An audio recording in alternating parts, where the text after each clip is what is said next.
If someday you should see Thomas the Tank Engine puffing happily along the line, he may be on his way to a village nestled deep in the heart of the island of Soda. One December morning, Thomas whistled to all his friends. "It's nearly Christmas, and I'll bring you lots of letters and parcels." But a week later, the storms came.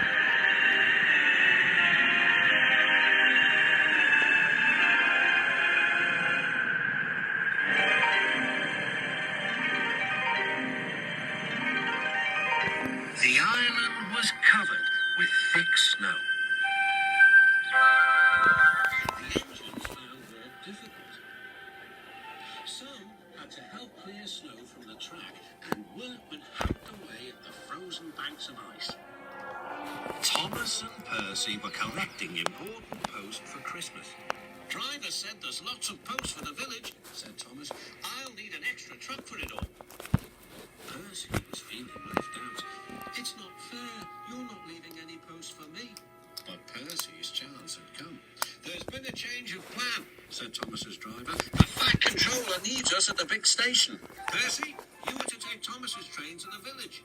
Percy was delighted, but Thomas was sad. "I won't be able to say Happy Christmas to all my friends." "Don't worry," said Percy kindly. "I'll do it for you." "It's not the same," sighed Thomas. Percy was making good time on his way to the village when suddenly, "What's that?" called his driver. There ahead was a fogman by the line. He was holding a red light. "The village is cut off by snow," he shouted. "We need snow plows, workmen, and a helicopter. Leave your trucks in the sidings and go back quickly." Percy was soon steaming to Harold's Airfield. "Beep, beep," whistled Percy. "Wake up, lazy wings. The mountain villagers need your help. They're stranded." "With help," replied Harold. "I like an emergency to keep me warm." And he buzzed away. "Now," sighed Percy, "what's next?" Suddenly, there was Thomas with Terence the tractor and a works train. "Come on, Percy," whistled Thomas. "Follow me." The two engines battled their way through the snow. At last, they reached the village. Harold was already there, busily dropping food to people and animals. Terence quickly got to work.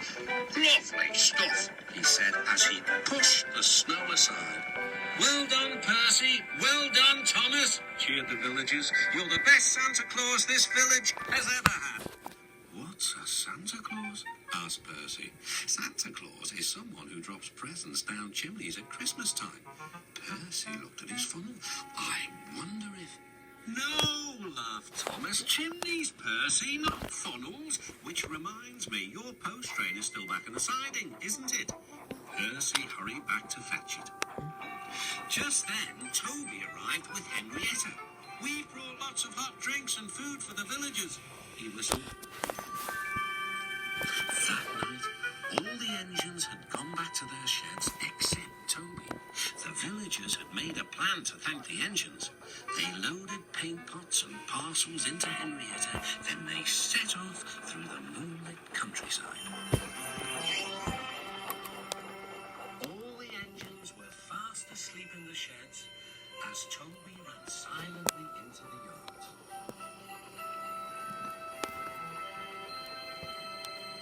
He had no idea what the villagers were going to do, but he knew it was going to be a big surprise.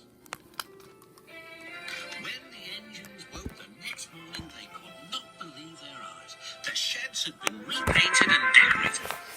Parcels lay everywhere. The engines whistled in delight, and everyone agreed that it was really a happy Christmas.